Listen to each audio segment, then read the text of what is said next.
নমস্কার, আমি মৌ। আপনারা দেখছেন মৌয়ের সাথে রান্নাবান্না। আশা করি সকলে ভালো আছেন। আজকে বানাবো আমার মায়ের কাছ থেকে শেখা একটি নিরামিষ পদ, সাবেকি নিরামিষ ফুলকপি। আমার মা প্রায়শই মরশুমের নতুন ফুলকপি দিয়ে নিরামিষ দিনের জন্য বা পূজার ভোগের জন্য এই রান্নাটি করতেন। খুবই টেস্টি হয়, একবার এইভাবে বানিয়ে দেখবেন। ভালো লাগলে লাইক দিয়ে শেয়ার করে দেবেন। আরও নতুন নতুন রেসিপি পাওয়ার জন্য আমার চ্যানেলটি সাবস্ক্রাইব করে রাখুন। এখানে দুটো বড় সাইজের ফুলকপি, ফুলগুলোকে সামান্য এইভাবে ডাঁটি রেখে কেটে নিয়েছি আর গরম জলে 2 বার ধুয়ে নিয়েছি। সেই সাথে দুটো বড় সাইজের কাঁচা আলুকেও ছাড়িয়ে ডুমো ডুমো করে কেটে নিয়েছি। প্রথমে কিছু গোটা মশলা সেঁকে নেব। এর জন্য দিয়ে দিলাম 1 চামচ গোটা জিরে, 1 চামচ গোটা মৌরি, 1 চামচ গোটা ধনে, দুটো শুকনো আস্ত লঙ্কা আর দুটো তেজপাতা। আঁচটা লো টু মিডিয়ামে রেখে 3-4 মিনিট সেঁকে নিতে হবে। আঁচটা বন্ধ করে এই গোটা মশলা ঠান্ডা করে গুঁড়ো করে নিতে হবে। আপনারা চাইলে শিলে বেটে নিতে পারেন। এবার কড়াইতে দিয়ে দিলাম পরিমাণ মতন তেল। তেল গরম হলে এই কেটে রাখা আলুর পিসগুলোকে বেশ হালকা বাদামি রং আসা পর্যন্ত ভেজে নেব। একই রকমভাবে আলু ভেজে নেওয়ার পর ফুলকপিগুলোকেও ভেজে নিতে হবে। এখানে আমি আলু আর ফুলকপি সামান্য করে লবণ আর হলুদ গুঁড়ো মাখিয়ে নিয়ে ভেজে নিয়েছি।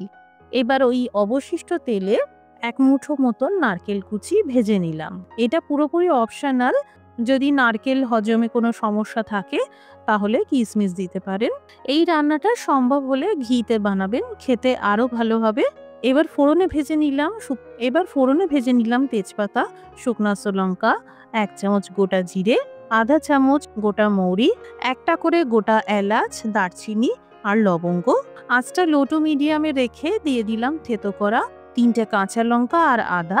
আপনারা সামান্য জল দিয়ে আদা লঙ্কা বেটে নিয়ে দিতে পারেন। এরই সাথে 1 চামচ হলুদ গুঁড়ো দিয়ে দিলাম। এবার 2 মিনিট মতন ভেজে নিতে হবে। ভেজে নেওয়ার পর দিয়ে দিলাম 1 চামচ কাশ্মীরি লঙ্কার গুঁড়ো। এতে কালার আসবে কিন্তু ঝাল হবে না। যদি স্পাইসি করতে চান সামান্য করে ঝাল লঙ্কার গুঁড়ো দিতে পারেন। মশলা থেকে তেল আলাদা হতে শুরু করেছে। এই পর্যায়ে দিয়ে দিলাম 1 চামচ জিরের গুঁড়ো আর 1 চামচ ধনের গুঁড়ো। ভালো করে ভেজে নিতে হবে।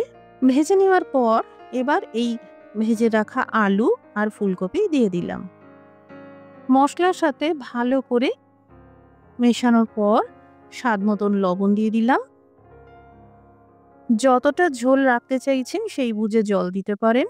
তবে এই রান্নাটা খুব বেশি ঝোল ঝোল হয় না, একটু রস রস মতন হয়। তাই আমি 1.5 গ্লাস মতন গরম জল দিয়ে দিলাম। অবশ্যই শুধুমাত্র গরম জলেরই ব্যবহার করবেন। এরই সাথে কুচানো নারকেল দিয়ে দিলাম। এবার কম আঁচে ঢেকে সবজি সিদ্ধ হওয়া পর্যন্ত রান্না করতে হবে। এখানে আলু আর ফুলকপি সুসিদ্ধ হয়ে গেছে। এবার রান্নার প্রথমে যে সেঁকা মশলা তৈরি করেছিলাম 1 চামচ মতন দিয়ে দিলাম। সেই সাথে 1 চা চামচ চিনি, আধা চা চামচ গরম মশলার গুঁড়ো আর 1 চা চামচ গাওয়া ঘি মিশিয়ে দিলাম। নিরামিষ রান্না, সুতরাং একটু ঘি মিষ্টি দিলে খেতে ভালো লাগে। লুচি দিয়ে এই সাবেকি নিরামিষ ফুলকপি খেতে অসামান্য লাগে। এছাড়াও রুটি, পোলাও আর সাদা ভাত দিয়েও খেতে ভীষণ ভালো লাগে। একবার বাড়িতে এইভাবে বানিয়ে দেখবেন। আর বাড়িতে বানালে কেমন তৈরি হলো কমেন্ট করে জানাতে পারেন। রেসিপিটি দেখার জন্য অসংখ্য ধন্যবাদ। সবাই ভালো থাকুন, সুস্থ থাকুন।